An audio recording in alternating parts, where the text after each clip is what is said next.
జనగామ జిల్లా వడ్లకొండ గ్రామానికి చెందిన గొరిగే మహేష్కు చెందిన లారీ 6 నెలల క్రితం చోరీకి గురైంది. లారీకి ఇన్సూరెన్స్ ఉన్నప్పటికీ క్లెయిమ్ విషయంలో ఇన్సూరెన్స్ కంపెనీ సిబ్బంది నిర్లక్ష్యంగా వ్యవహరిస్తూ దాటవేస్తున్నారని బాధితుడు ఆవేదన వ్యక్తం చేశారు. ఈ నేపథ్యంలో విసిగిపోయిన మహేష్ గ్రామస్తులు లారీ అసోసియేషన్ యూనియన్ సభ్యులతో కలిసి ఇన్సూరెన్స్ కంపెనీ కార్యాలయం ఎదుట నిరసన చేపట్టారు. తన జీవనోపాధిగా ఉన్న లారీ చోరీకి గురికావడంతో పాటు ఇప్పటివరకు ఇన్సూరెన్స్ క్లెయిమ్ కూడా రాకపోవడంతో కుటుంబ పోషణ తీవ్ర భారంగా మారిందని ఆయన తెలిపారు.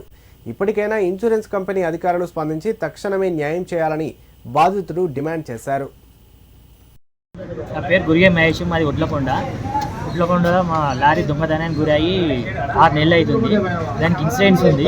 ఇన్సూరెన్స్ వాళ్ళు ఇంతవరకు ఎవరు పట్టించుకుంటలేరు. ఇంతకు ముందే ఒకసారి ధర్నా చేసినాం, ఆయన ఎవరు పట్టించుకుంటలేరు.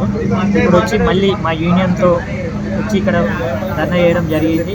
హెడ్ ఆఫీస్ నుండి వాళ్ళు రావడం జరిగింది. వాళ్ళు ఒక 2 రోజులలో మీకు క్లెయిమ్ అనేది చెప్తాం, సెటిల్ చేస్తాం అని అంటారు. దాన్ని బట్టి ఒకవేళ కాకుంటే హెడ్ ఆఫీస్కి హైదరాబాద్ పోదామని చూస్తున్నాం. అందరికీ నమస్కారం. మాది వడ్లకొండ గ్రామం. మా గ్రామ యువకుడు గొరిగే మహేష్ మా గ్రామానికి సంబంధించిన పెట్రోల్ బంకులో లారీ పెట్టడం జరిగింది. లారీ పెట్టిన 6 నెలలు అయింది. లారీ పెట్టిన నైట్లో ఎవరో దొంగ ఎత్తుకెళ్ళడం జరిగింది. అది దానికి సంబంధించిన ఇన్సూరెన్సు చోళ ఫైనాన్స్లో ఉన్నది. గతంలో కూడా మహేష్ ఇక్కడికి వచ్చి నాకు న్యాయం జరగాలి, నా లారీ పోయింది, నా లారీ దొరకలేదు, నాకు రికవరీ కాలేదు, ఇన్సూరెన్స్ నుంచి అయినా నాకు న్యాయం జరగాలని చెప్పేసి ఇక్కడ ఇన్సూరెన్స్ ఆఫీస్ ముందు ధర్నా చేయడం జరిగింది. వాళ్ళు అప్పుడు స్పందించి మీ ఏదైతే ఇన్సూరెన్స్ క్లెయిమ్ సంబంధించి ఉందో మేము కూడా మాట్లాడుతున్నాం, మేము కూడా చేస్తున్నామని చెప్పి గతంలో చెప్పడం జరిగింది.